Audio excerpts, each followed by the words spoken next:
I wanted to make a video on how to help you learn the fundamentals and advanced techniques for Naruto Storm Connections, as well as Naruto Storm 4, Naruto Storm 3, Naruto Storm 2, Revolution, and Generations, all the online Storm games. Every single one of those games has fundamentals unique to its own mechanics. I want to teach you the universal fundamental mechanics. Most of them will help you in all of the games. For the sake of this video, we'll be watching mainly two-mans versus two-mans to simplify things to work on fundamentals. So we got the first and second Hokage. Let's get into it. Right there, first thing we have is dash pressure.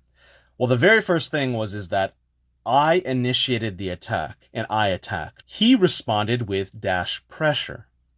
That is a dash clash. This is a knowledge check on what your knowledge is of dash pressure and what your knowledge is of defense and offense and how someone responds to your dash. Will they respond with a counter dash, which he did at the very last second? Will they counter you? Will they use switch tech and switch into someone else and absorb your dash? There's a lot of different things here that can happen. Will they just hit you with a jutsu? Will they dodge?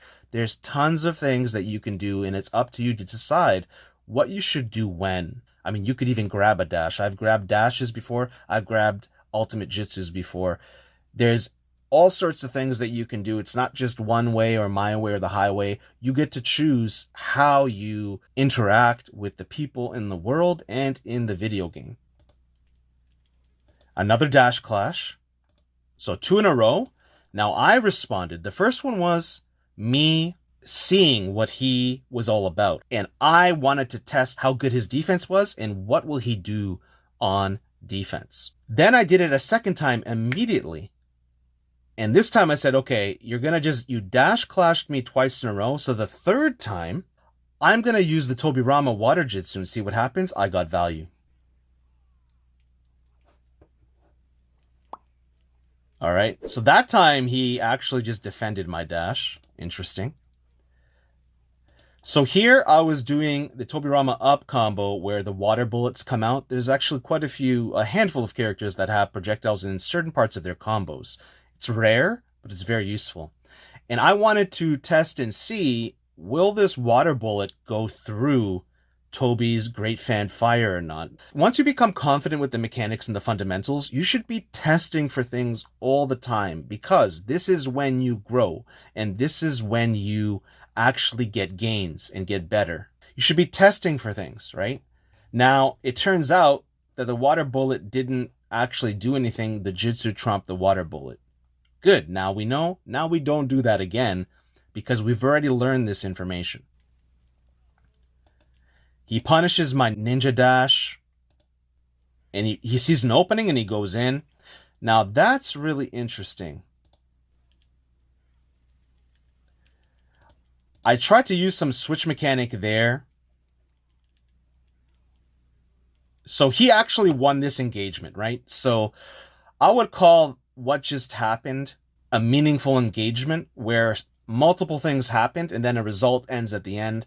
I actually am losing the game and I've lost the meaningful engagement. So I won the initial engagement and the opening battle, but in the second meaningful engagement, I lost that engagement because if you look, he has more health than me. His green bar is healthier than mine. I have a little bit less, and he has 2 more substitution bars, and I have 0. So now, what do? We went on the offensive at the beginning, and then he played really good defense. It worked out that through all the meaningful engagements that happened, he was victorious so far, but the game isn't over yet. The purpose of the game is who will be alive at the end. Also, we're just doing 1 rounds, okay? So I'm gathering chakra here. I understand that I have no substitution bars. Now, here I see him mashing. He's mashing the open space, and I'm going to punish him with a Hashirama wood-style forest destruction jutsu. You punish the opponent in certain situations. If they do certain things, this is where the knowledge check comes, right? He had an advantage. He didn't push his advantage. At first, he was playing very defensively, right? And then he became comfortable and he allowed openings in his offense by mashing the air. Sometimes that works and sometimes it's really good, but that was not a time to do it. I punished it with Hashirama Jutsu. Now he got, this is kind of what you call a 2-for-1. So here we see the damage from the wood jutsu. But then we got a 2-for-1 because it damaged him, and then we also got a substitution bar. So we've doubled our value. Sometimes, when you're at a deficit, the only way to go back is to multiply your value and to diminish or debuff the opponent's value, right? So here we get double the value. This is a very good sign. If we can do this a few times, then maybe we can flip this thing back in our favor, right? We still have no substitution bars. What I did there was a double supported jutsu. I did the wood jutsu, but I also did the water jutsu. In case he wanted to come back at me again, there was a water jutsu trap. So I was planning ahead with my strategy. And right there, we did something called a dodge. Now, you don't always want to do it, but if you can succeed with it 100% of the time, then you always want to do it. It's a free, very powerful tool where you can, because it is a 3D fighting game, and all of these Storm games are 3D fighters, you can ninja move to the side. It's one of the most powerful and best things, but most people will not do it. They play stagnant, they defend, because one of the best things to do is to defend on the ground. However, with certain tactics and certain techniques, it becomes dangerous to defend on the ground. So sometimes you have to defend in the air by dodging. So that was a perfect dodge, and we wasted the substitution bar. And he used his ninja tool, but in my opinion, I think he should have pushed his offensive. He had enough chakra to come at me, and he could have dashed at me, chakra dashed at me, and he could have actually got a combo, but instead, he threw his bomb. He should have pushed his advantage, so you have to know when to attack, when to defend, when to dodge, when to push your advantage, and when to retreat. Now, some people will say certain things and call you names, but it doesn't change the fact that these are the game mechanics, and this is how the game is played, right? So some people might call you a runner and might try to diminish your skill in dodging. However, there's a lot of mechanics, especially in Storm 4 and in later Storm games, where it's very difficult to run and where running is actually takes skill. It's not something that a lot of people enjoy watching or like watching, but it is part of the game, and it's something that you should learn if you want to really fully master the game and get good at the game. So here I have a rebound. Tobirama, the second Hokage, rebounded. And you see that I'm going in for a chakra dash. I've expended my chakra there in the top left, you can see. But I see that the Rising Coral Ripples Jutsu is on its way. And I see that he's loaded his chakra as well. The chakra is flaring up there with Tobi. Now, we're both in motion. We have two objects in motion. I'm in motion and he's in motion, but he also has a third object, which is his support. What do? I tried to dash forward to stun his support, but his support is a little to the side, so I couldn't stun it, meaning the jutsu is still going to come out. I dash stop. What is dash stopping, and why do we do it? It allows us to position ourselves in a meaningful way so that we can affect change in the way that we desire. You can dash stop anywhere. It's very popular to dash stop right on a dime right in front of the person so that we can jail and get guard pressure. But there's so much more to dash stopping that's really important. You can dash stop from like a medium range or a long range, or you can use it for different things like a bait and this kind of thing. So here I decide to double jump. I double jump, I summon my support. My support takes the hit of the Rising Coral Ripple.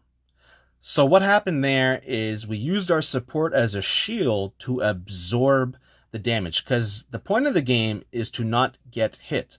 Actually, the point of the game is to not take damage, or or take less damage than your opponent takes, right? That's actually the point of the game, and it's interesting that a lot of times people will make fun of you for that, or tease you for that, but at the end of the day, you win when you take less damage than your opponent. It's not who can defeat the other person the quickest. Of course, we can talk about morals, values, and ethics, but that's the point of the game. So we get the support to do that. We double jump, and I just landed on the ground. I double jumped again. I tried an air tilt, but my air tilt did not connect. Now, tilting is very important in the game. We don't know if it's going to be in connections or not, but it's in every other Storm game. And in most Storm games, you can actually air tilt, and it's most beneficial to air tilt in a Storm game that has a double jump. So we're looking at Naruto Storm 3, Naruto Revolution, and Naruto Storm 4 for the most part. And if it's in connections, then Naruto Connections. But in Generations, I believe, in Storm 2, it was a single jump, I believe. You can still do it. It's just not as dimensional and effective in some cases. There's a little bit less depth to it, but it's still very good in every game. So here he has combo opportunities. He dropped his combo. So you have to be very careful there. It would be a big benefit to you if you used, for instance, the blue dash and you flick the right analog and a new character comes in, because that's what the mechanic was there for, so that so you don't drop combos and it's easier for you to continue your combo, right?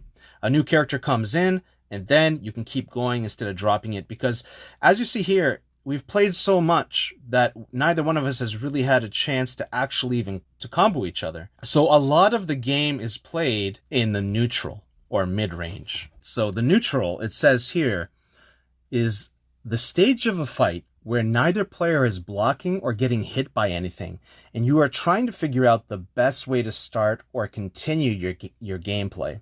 There's also a bit of an implicit assumption that the characters are not point blank from each other, so there is some wiggle room to move around and use a wide assortment of attacks. Footsies is one important aspect of playing the neutral game, and you'll often hear people talk about the neutral. For example, Ryu loses the neutral in this matchup means that Ryu has a hard time finding a place on screen where he can start his game plan without putting himself at risk.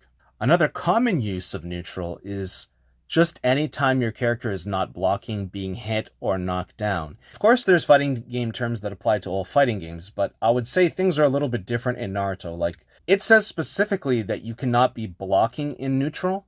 So, based on that, I would say there's very little neutral in Naruto, because you're almost always blocking. And I would even argue that maybe in Naruto Storm games, you would want to maybe include blocking as part of neutral, which gets confusing. You just spend so much time blocking on the ground, in the air, double jumping, that the game is very safe. And I guess I'll say at the very least, there's very little time for real actual neutral as people know it. You will be spending the majority of your time blocking, and try to convert from a blocking state to an attacking state in waiting for your opportunity or creating your opportunity. This is actually a big difference in Naruto Storm games compared to traditional fighting games. Finally, I got combo time. Okay, we do the up combo. He blocked at the end there, so that's a knowledge check. At the end of a lot of combos, if you just hold block, a lot of times you will get block advantage again, okay? So this is what I'm saying. See, he's blocking. He blocked the entire time until he threw the tag, and then he decided to dash. So you're almost always blocking in Naruto Storm games. I countered and intercepted his dash, and I punished his dash with a tilt. Tobirama's water tilt. And there what I did was I used switch tech. I used switch techniques to switch. Watch. So, in this game, it's very beneficial to pick characters that have a jutsu that has long casting animation and summoning time. Both Hashirama and Tobirama have a fairly long summoning time on their jutsus. So I'm using this time to ninja dash right? You press XX usually on a PlayStation controller. You press like jump, right? Without holding anything else. And your character will lunge at the opponent. It won't be chakra infused, but it can be useful. Sometimes more useful than a kunai because it's your full body doing this, right? So see how he dashed into my character in the air, but then I switched back into Hashirama. So when I saw him attack, I attacked and defended at the same time. I called this TASA, or Towering and Strategic Assault, where you anticipate your opponent's movement of them attacking you, but then you pull a switch and you switch into the other character, and now I'm going up into the air with Hashirama, while Tobirama acted as a decoy, and now I've tricked my opponent into opening their guard so that I can get an opening and now continue my attack. He didn't want any part of it, so he used a tag to stun me. In this game, stuns don't last very long on ninja tools for the most part. In past games, they lasted a very long time, and they had different applications. Also in Storm 4, you basically get half as many ninja tools, and possibly in connections as well, if we get the 2 or 3 round system like we have here. I hope it goes back to the 1 round system. I always thought that was best because it seemed like all of the games were designed for that, especially Storm 2 to Revolution. The pacing of the game and everything, the ninja tool usage of the game seems to be perfectly measured for that type of fighting. And I believe that one negative thing that happened in Storm 4 because of the multiple round system is it promoted a lot more rage quits and people disconnecting and people not following through with the match regardless of the outcome. This is a very detrimental thing to the community because you will go on and play games and then people will rage quit on you or leave the match because they don't like the outcome. But if the game is shorter, they're a lot more likely to just stay and finish it, right? Because it's quicker. But when you are playing someone and it's very clear to the other person whether they acknowledge it or not, whether they internalize it or not, whether they want to admit it or not, that there is a skill gap and the other person they're fighting just happens to be more skilled than them, a lot of times they will like deny that and be in denial, and they'll say all sorts of different things. But those things don't help that person grow and get better. That's why I'm mentioning it. I'm not judging them. However, them doing that, right, and sort of being weaker and not willing to grow and get better ends up creating a very toxic Naruto Storm community because then they just leave or they'll message you and say all sorts of negative things.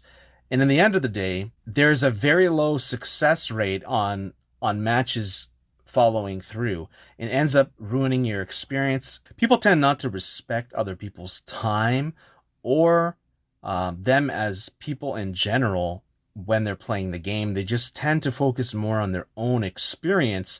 And this is something that isn't really a good thing, but I hope improves in the future. Like a simple thing you could do to improve that is to not give people enough time. There's 1 to 2 large pauses in between games where it says round 1 fight or fight again or something like that. And in those pauses, people are left to think and they're not fighting, right? Because if you start the match from the beginning to the end, then you have a fight and you don't have time to think about whether you want to leave or not, whether you're comfortable or not, whether this person is stronger than you or not, whether this person will win against you or not, whether you should be there or not. You just play and the fight begins and it ends. But the fight begins and ends 2 or 3 times in Storm 4, which I always thought was something that actually ended up being more detrimental to the game. And it's one of these things where it's 1 step forward and 2 steps back. All right, so we're both gathering chakra here. We're both thinking, now I have the health advantage. Why do we use kunai bags and why are they so important? You put the kunai bag down when you want to keep the person away from attacking you, or you want to set up a trap that can turn their attack back on them, open up their guard, and allow you to attack. So see, the kunais, I put them down. He's attacking. The kunai bag goes off. There's a timer. He's stunned, and we opened up his guard. We jump over the support. We put the kunais down. We allow him to attack us and allow him to think that he's attacking us and that we're vulnerable. Here we do a tactical guard jump and a short guard jump. Now you can do like one jump, two jumps in this game, in many games, or you can do a really short hop that's not even quite half of a jump, right?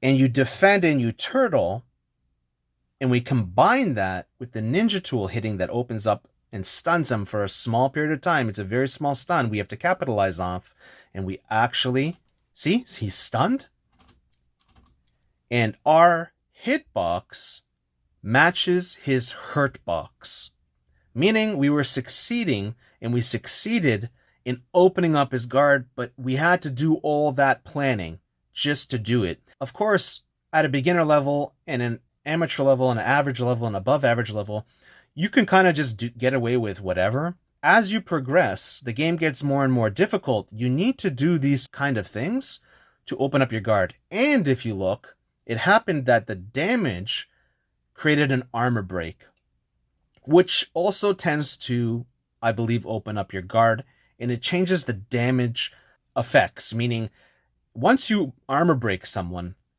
they will do more damage, but they will also take more damage. It might be only a slight difference, but this happens when the armor breaks. And also when the armor breaks, there's an opportunity where the guard opens up and for a transfer of pressure and a transfer of power to happen, where a lot of times I really dislike the armor break in this game, not because I dislike the mechanic, however, because of what the mechanic does and how it ends up hurting comboing in the game. So if you happen to be comboing and you want to do a combo to ultimate, if the armor break happens during your combo cancel, which it often does, surprisingly, I'm not sure why that is, it allows the other player to guard and the screen will freeze and you won't be able to actually combo to ultimate them properly. The armor break will benefit the defending person at some level, and in that situation it succeeds and it does very well, but it stops the overall game from having meaningful combo combat and opportunities and meaningful combo exchanges. So it's interesting. It's a double-edged sword that can be good or also be very detrimental. Now he's comboing. See, the armor break really helped him get a combo opportunity, but he didn't follow through with his combos. So something that's very important to learn from the beginning is you want to follow through. Remember this saying, finish the combo or follow through with your combo. A lot of times, people will be used to just doing 1, 2, or 3 hits because they think that the opponent will substitute and waste a sub, but I'm not going to do that because I have a lot of experience and I know that he's probably trying to do that, so I will just not substitute and take the damage. So he substituted, he saw that I'm not substituting, so he backdashed and got out because it's very uncomfortable for him that I am making these kind of reads and that I have this knowledge check of substitutions and how they work. He has 2 substitutions and I have 3. I said, you want to get away, I'm not letting you get away. I dash stopped very close to him, and then I tested to see what he did. He ninja moved. I did a tilt or a mix-up. A mix-up, a situation where the offensive player has several ways to attack that each require a different defensive action to stop, such as blocking in different directions and avoiding throws. Most mix-ups contain several fast options that are extremely difficult or impossible to avoid on reaction, and thus the defensive player must make a read to escape taking damage. I will call this a mix-up. Here we dash stop, and then we decide to do a tilt as a mix-up attack opportunity. Supported by a jutsu. What does he do? He dashes me. And now he gets hit. So I did a layered mix-up there, I believe, where I did a tilt into a jutsu. And the tilt didn't work. So the opponent was forced to react a certain way. He decided to dash. My tilt didn't hit him, but then the Tobirama hit him. He keeps throwing these tags. Now this is really unique. That's what I call a Z dash in Naruto, where you don't just dash in a line in a linear fashion like that. You you go to the side and then dash, right? So if you're here, you go to the side, then dash. In this situation, for instance, I avoided the Great Fan Fire Jutsu and went forward, so I was able to still dash and dodge and avoid his jutsu. I have tutorial for this in my master tutorials list, and I have a lot of other tutorials there. So we Z dash, we combo. Once they substitute and they can't handle the combo pressure anymore and they don't want to take any more damage, you can see the damage meter there. He resets it because he can guard again now. He dashes.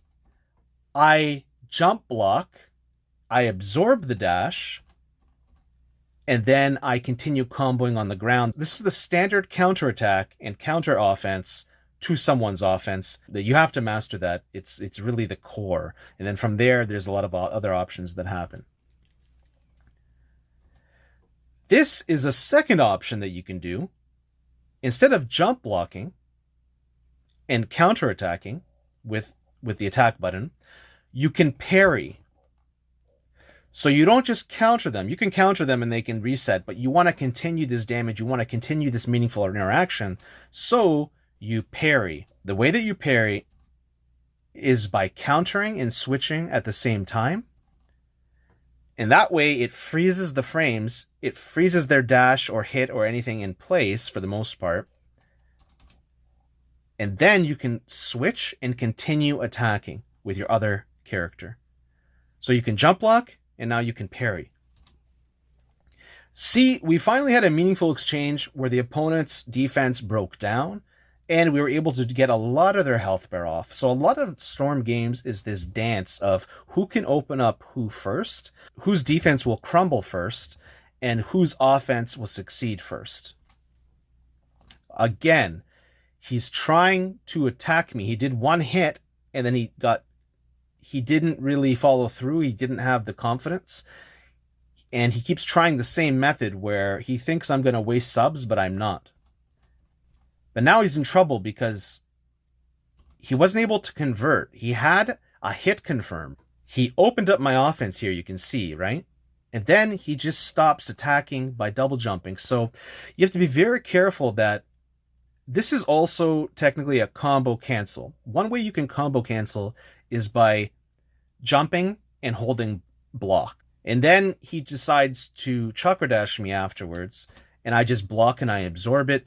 So this is a big mistake that he's made quite a few times that results in him losing the game. And this is a big, we call it a skill diff or a skill gap or skill difference. Skill diff, skill difference. Now, a lot of it is not necessarily based off of skill. It is, but it's also a knowledge check, really. At the basic level, it's a knowledge check of what do you know about this game, about the consistencies and fundamentals of this game. And it just comes down to the fact that I happen to know the fundamentals and understand the fundamentals at a higher level than he currently does. But that doesn't mean in the future that things can't change and that he can't learn it. I always think that, people can grow, people can get better. So he ninja moves. So he combo cancels by jump blocking. Then he dashes me, I absorb the dash. Then he ninja moves and he tries to dash again. My guard is red. This is where I think the first time maybe we're going to talk about shield pressure. The shield goes from I think it goes from green to red or yellow, orange, red, something like that. And orange means it's starting to fall apart. Red means you're about to break your shield. And that means you'll become unconscious and the player can do anything that they want to you. Like an ultimate jutsu, a team ultimate jutsu. They can just get in and combo you. They can grab you. I respond with a tilt.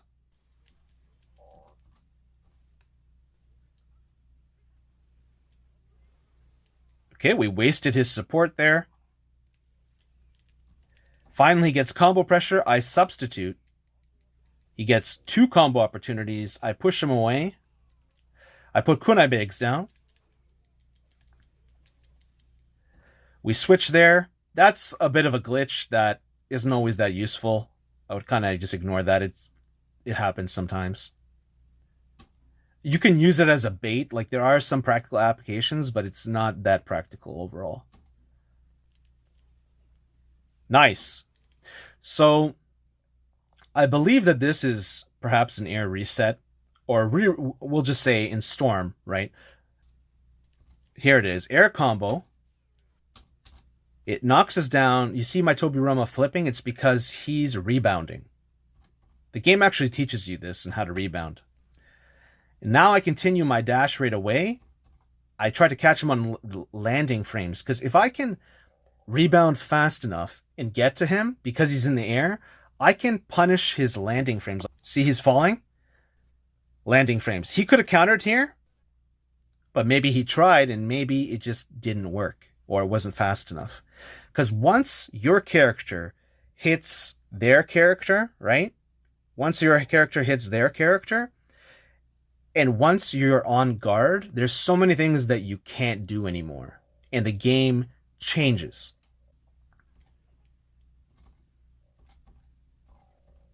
We missed our ninja tool. We realigned ourselves with the ninja tool unless, in case he wants to come at us, he used his tilt. I think he subbed there, and we created a sub trap with the jutsu. Second game. I'm going to be playing as Maskman and Kakashi, and he'll be playing as Gaara and Tamari. So here we have a couple dash stops. And let's just look at that dash stop, string of dash stops, right? I know there's combo strings, but it was a string or set of dash stops. Now, most people will just dash stop at the beginning, but this is what I was talking about earlier, that you can actually have dash stop mix-ups. What does that mean? That means that typically a mix-up is like you damaging someone, right? But in actuality, I believe that you being in motion is offense. And anything that you do or act upon will somehow, in some way, shape, or form, cause the defender to react. So here we're moving around a little bit. We both flare up our chakra. We both dash clash, the same as the last game. I ninja dash to the side, and he ninja dashes backwards, and I'm going to follow him. So this is what I would say. We're doing a few things here. We're walking down our opponent. He's creating space and giving us space, and we're closing the gap because we don't actually want that too much space. We want to be up close and personal, and we want to have fun and interesting neutral, as well as interplay between both characters, because that's where the fun is in the game. A lot of times, people will use jutsus in the chakra recovery glitch or jutsu buffering to kind of just take neutral away and force people to not have neutral so they can just get to the combos and get to the damage and to zone and these types of things. But with a 2 versus 2, it's a little bit more difficult to do that. You can still do it, but it's more based not so much on 2 versus 2 or 3 versus 3 or 2 versus 3. It's more about the characters you're using and what tier level they are, or how strong they are, or how good their jutsu is at taking up the neutral space or the space between both opponents, right? And denying people the ability to combo or to dash in. That's why a lot of people will ban certain characters or say certain characters are cheap or whatnot. And I'm not going to say that they are cheap necessarily, but what I will say is that they're strong enough to deny certain core elements of a fighting game that really are in the fighting game for a reason. So here we're dashing in, and we dash stop, but this time, instead of just dash stopping, we're dash stopping and ninja moving to the side to create a baiting opportunity. We want to bait the player, which we do, and look, he's on his way, and then we counter dash.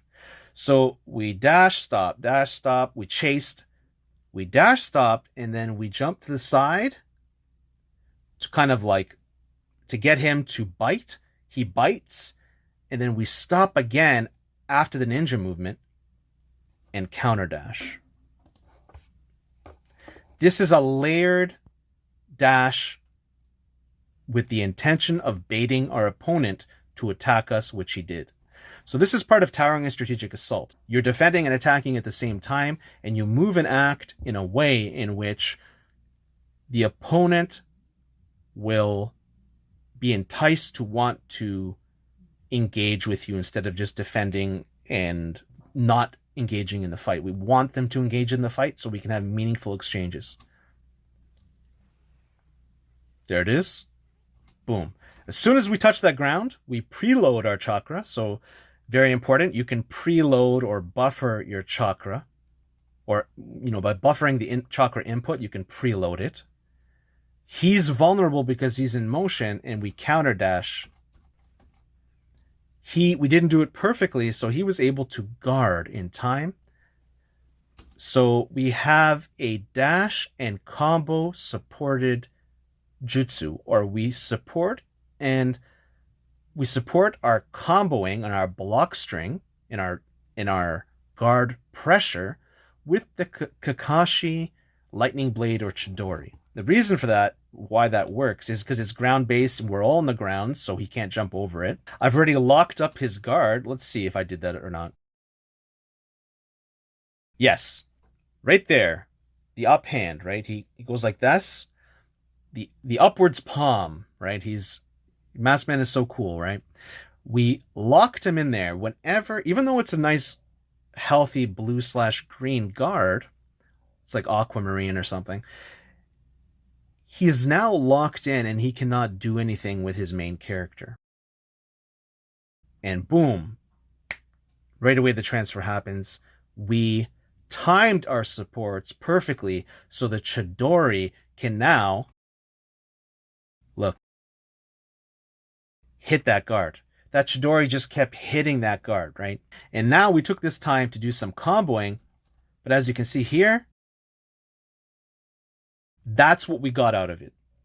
Some people might say, well, that's like, what use is that? Well, I think that's a lot more interesting than just dashing at each other and jumping at each other.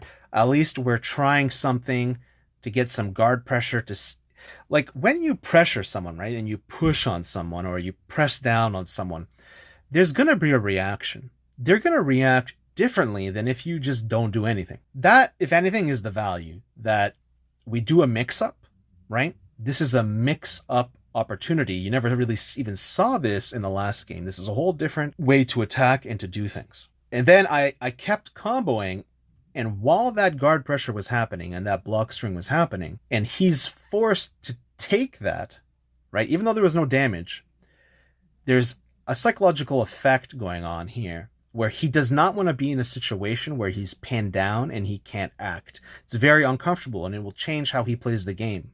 It'll be more likely that his defense will crumble in the future, or that he'll act in a way that he normally doesn't act, that allows me to have an opportunity to do something interesting, creative, and fun, and expressive. We can talk about player expression is very important.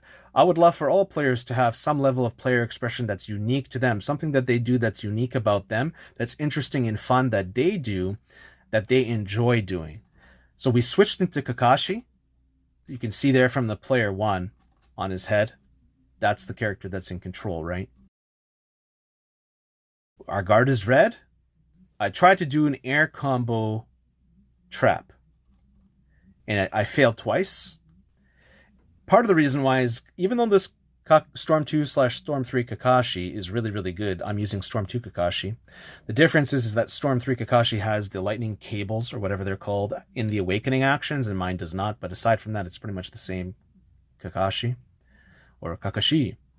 So some advantage that Gaara has, which makes him a really great character, is he has some of the best air combos in the game. And his hitbox on his air combos, as you can see there, the range on it is very, very effective. He has a lot more effective range. It reaches out longer, and it can kind of scoop up in the air. Now, Kakashi can do that with his kick. He has very, very effective hitboxes with his kick. However, certain characters like Gaara and Gaara's dad and other characters will actually trump Kakashi's air combo, even though he has a really good one. So it's something to keep in mind when you're selecting a character. What strengths and weaknesses do they have, and what benefits do they have based off of the gameplay that you want to participate in, that you want to create? So here, I comboed once, then jumped. He didn't sub, but then I would call these micro movements. And potentially high-speed combination attacks, there will be some. So here, I failed. He wins twice. So I dashed, or I went in the air and timed my dash just after Tamari's summoning jutsu Blade Dance. So I had selective timing there, and I had purposeful timing so that I wouldn't just dash blindly into her jutsu.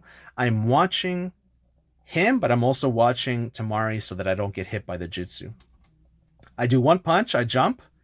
He panics, he ninja moves. I know when they ninja move, they're completely open, they can't guard. And then I fish him out with the kick. So this time, I failed twice, but I adapted by now doing a quicker micro movement, quicker movements, and even doing a small high-speed combination attack. What was the purpose of that? The purpose of that was to get him to react and potentially to open up his defense. Do I know if he panicked or not? I don't know. Potentially he did. It worked. We opened up his defense with those methods.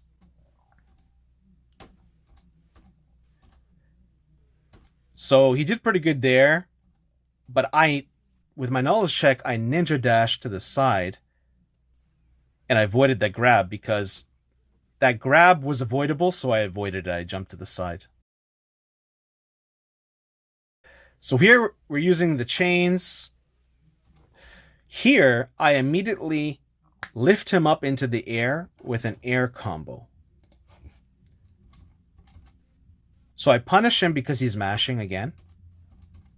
I do a tilt. He's mashing again, but this time I know that he's going to be ready. See how he's moving?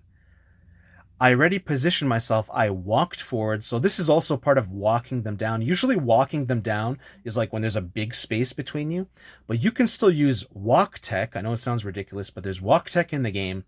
You can use the walk tech to reposition yourself so you can get really quick micro movements. Now, a micro movement would be you're moving, but you're doing it ever so slightly. You're doing it as quickly as possible. You're limiting the time that you're exposed, right? And you're capitalizing off of the time that they are open. I walk forward and then I just quickly just do an air combo off the ground by rolling my thumb from jump to circle. And now I was doing some tempo changes. So you can do tempo changes in normal combos and on the ground and in the air to see what he does, because I know he likes to substitute. So I'm waiting to see when he'll do it. He did it. And because I knew he was going to do it, because I tempo changed my combo, like a tempo change would be instead of just like pressing the button like this, right? You press it and you create a tempo and a different rhythm, right? So you play around with the rhythm and the tempo. And then I countered by dashing back at him. There. But I know that support is coming too, so I'm just defending. He did really well there. He got me with an air combo. I kind of messed up, but I switched into Kakashi because I know that Kakashi has a very long extended jutsu. Instead of a casting time, he has a very long jutsu cooldown time. So at the end of his Chidori, he just kind of holds his hand there and he stays there for what seems like an eternity for a very long time. Gathering chakra, baiting him to do a jutsu, going for combos, doing a switch, because I wanted to realign my character. I used the blue dash and switched.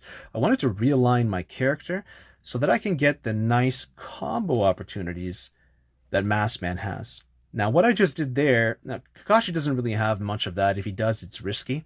So it's always better to go into your combo helper character. I tend to have one like Masked Man or Itachi, something like this, maybe Nagato. And Masked Man is a very underrated character because he actually gives you so much in the game, and he's just not, his pick rate is very, very low. So here I did a counter cancel. At the point in the combo in which there can be a stun lock, or a stun, you can counter cancel and continue. I was trying to break that combo up and see if I can get some value. Doing some switching things there just to keep that neutral pressure. I would say that is neutral pressure because I was never blocking in that situation. Let's just double check. Because technically you can't be blocking, right? So I'm not blocking. I'm blocking. But right now it's neutral. No one is blocking on my team. And that time there was neutral. It's still neutral. I'm not blocking. I'm not blocking. I'm not blocking. It's neutral. Now, instead of comboing on the ground or comboing in the air, I'm mixing up my offense by doing a tilt. Most Kakashi players won't do this, but I really suggest doing it because it gives you different outcomes and it can throw your opponent off of your personal rhythm, because everyone has a rhythm when they play or a way that they play about them. And you can change your tempo and change your rhythm by doing different things that they're not going to expect. So we actually get a hit confirm, forces him to sub. He grabs. I use this time to think because nothing is happening. So I look and see, am I up on damage? Am I low on damage? What are the substitution bars? He has 2, I have 2. He has like no chakra, I have chakra. I have half a bar. He can't do a jutsu. What's he gonna do in this situation? He gets a little bit of chakra back. He uses, now this is something a lot of good players do. He grabbed, and this is great that he did it. And then he used that as a way to control the situation, get some damage in, put me on Oki or Wake Up, Oki or Okizime. The moment during a fighting game when your opponent is knocked down and you get to attack them as they stand back up. The defender's options are limited, so the offensive player gets to attack with all sorts of mix-ups or apply any mind game they choose. Some options include attacking with a basic meaty, doing a cross-up, or trying to bait their opponent's desperate dragon punch by simply doing nothing and blocking. Okizime means wake up offense. In Japanese, so the term mostly focuses on the offensive choices. If you hear someone ask what's Oki going to be, they're wondering what method of attack or non-attack the offensive player will choose to assist their advantage. It's closely related to the term wake up, although that tends to focus more on defensive choices. Oki is the offensive options that the offensive player has when the defensive player is waking up. He decides to throw down ninja tools. That was his choice. He could have done other things. He could have dashed up to me and comboed me on wake up. He could have thrown a jutsu out. He could have done all sorts of things. He decided to do ninja tools. And then he decided to let me just get away. So see how I rolled, I got up, and then I escaped all the pressure. So he had me by grabbing me. He created an Oki situation, and then he just released me and didn't really do anything to me. He wasted his support, wasted his ninja tools. What you should really try to do there is to support your actions, right? So it would have been better for him to dash in and to support his actions. There I baited him with the air combo kick. It worked. He's up in the air. He's got us an air combo. Dash clash, finally. We haven't seen too many of those. There were some in the beginning, and then for a long time there was no dash clashes. We guarded and absorbed his dash, and then we just threw a ninja explosive bomb to push him back, and I switched after the bomb to trigger the strike back. The strike back is something that in Storm 4 only some characters can do, such as Masked Man and Pain and some other characters, and a lot of other characters they just can't do it. But in past Storm games, that strike back or knockback, you could select anyone to be able to do that. You can even have a double strike back or double knockback. Hopefully Connections will have the choice again, because I think that only enhances the game. So here we didn't measure that properly. However, someone might look at that and say that I missed, and I did miss. But did the miss give us opportunities? In fact, it created an Oki situation where he's getting up, right? And I'm pressuring him with the team ultimate on Oki. I didn't hit him with it. I could have hit him with it. I could have done big damage. However, I'm pressuring him. What does he do? He grabs right away. And he gets me with the grab. So it worked out for him. So his Oki wasn't very good or effective, and neither was mine in these situations. Because it resulted in Me, one, getting away in the first situation, and two, him getting a grab and him actually getting damaged. So neither one of us had effective Oki there. Here we go, comboing. Avoiding the support. So here we can say that in both of these games so far, he's been very ineffective with his supports. He hasn't been using his supports in an effective way, and that's something that he could definitely improve on. It's something to watch out for if you're doing.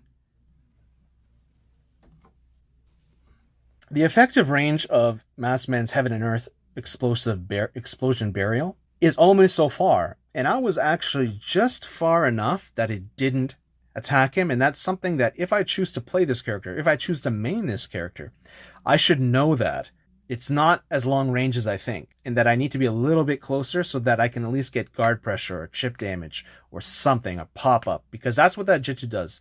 Every jutsu has different properties. Maskman's jutsu, I believe, goes through everything, and in the startup and summoning animation, he's vulnerable. At the very end, he's probably vulnerable, but in the middle, and for most of his jutsu, he's invincible. He leaves a trail of explosive bombs. It pops you up, and you can get chip damage. You can even break guards with it, or you can get full damage. So these are the properties of the jutsu, and you should know how the properties of all your jutsus work when you're playing so that you don't get any what-ifs or unknowns. His guard's red. I keep hitting that guard with that tilt. It's not breaking, though. All right, that was some interesting switch tech and switch techniques. So we actually have some pretty fun neutral there at times. We're definitely blocking at times, but there was some pretty fun neutral there. So I'll bring up the point of tension. This last few seconds is a very important thing to see because you can actually feel the tension. Once you understand all the things that I've been talking about, and you see this interplay between him and I, you can see that there's tension there, and the tension actually tells a story. So tension tells a story, right? There's another buzz saying. We're finally getting combos. Now there, we just countered. We've parried in the past. We've jump blocked, double jump blocked. We've dodged to the side, and now there you go. There's some interesting Oki. So I'm adapting, and I'm creating better Oki situations for me. So boom, we knock him down on purpose. Someone might say, well, why did you do that? Well, let's see. Walk tech, we're walking up. Spacing and positioning. We know where we are on the map, where he is on the map, where the opponent is on the map, and we're going to do some comboing here. Right? We're mashing, purposeful mashing. Sometimes it's good to mash. Sometimes. Because he cannot punish me when I'm mashing when he's on the ground. His support is not ready to hit me. There's nothing that he can do. This is 100% effective 100% of the time when there's no supports. There's nothing he can do. So I walk up, I mash, I see where he wants to roll, I chakra flare, I switch. My chakra flare was a lie, right? I didn't do anything with it. I just switched, and I caught him with the Kakashi combos. So counter, and right there. We catch him, and I'm pretty sure he can't do anything. He might be able to counter, but I think we did it so fast that he probably couldn't even counter. He goes from being knocked down on purpose to rolling. We anticipate and catch his roll, and then we switch into the character that has amazing guard pressure, which is Kakashi. And we did it again. A second Oki opportunity. We walk, use the walk tech, we walk around Tamari. Okay, we walk around her.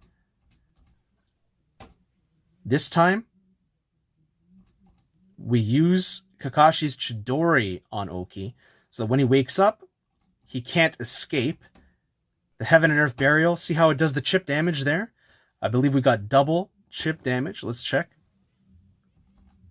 Yeah, chip damage. Chip damage. More chip damage on the Heaven and Earth than on the Chidori, or Lightning Blade. double jump, get him in the combos. He read my counter this time. I countered him twice in a row. He adapted by reading my counter. He knew I was going to counter him. I did it twice. He didn't let me do it 3 times. That is great adaptation. We're trying the tilt, and we actually got the second hit or a part of that tilt to hit and actually create damage. Shield pressure. So we got shield pressure.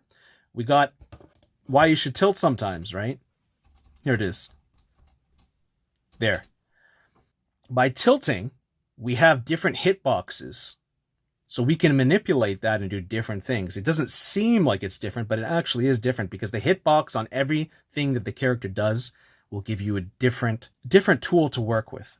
So here we can see he jump blocks, and you should know when you jump block in Storm 4, your guard breaks faster. So this seems like a small, meaningless thing that no one should even be talking about. All of a sudden, it becomes a super high level tactic and technique of awareness that using the tilt in this situation created a faster guard break opportunity. And I created negative space by getting my opponent to get sucked in to my attacking what I'm doing. He literally, like a moth to a flame, went back into the attack. That's like tacit towering and strategic assault. Creating negative space is part of it. And he got hit. So we damaged his guard, made it red, kept it red, and got a little bit of damage. Switched when he was stunned into Mass Man. But now I'm also red guard. We're now adapting because he loves to grab. In this game, he's grabbing all the time. We use the walk tech. I could have ended the game right there, but I wanted something called continuation of play. I'll say a lot of clean players, a lot of fair players will play like this. They will give opportunities and allow the game to continue on, especially when they know they have a large advantage. Now, you're not doing it in a way where you're throwing. You're doing it in a way where you basically only do this with an opponent that you respect and like because you trust them. There has to be trust, right? Now, you don't have to say these things to the person, but when you're playing and exchanging fists and playing a bunch of games, like I played this guy 15 times in this one day. It was the only time I ever played him. It was really interesting. I had a great experience with him. So great that I wanted to share and make this video with you guys to show you how beautiful and wonderful and amazing anime games can be, especially Arena Fighters and Naruto Storm. It's very clear that people can see that I just walked away. I could have just he has no substitution bars. I could have just comboed and ended it. But instead I went for a grab finish, not because I was cocky or I had ego, but because I respected my opponent and I wanted to give him a chance here to keep playing. But the Chidori brought him lower and lower and lower. But see, now he gets to play. And his subs are coming back. Unfortunately, he didn't do quite the right things, and I punished him on his landing frames with an ultimate jutsu. So we're in the air and we're resetting, right?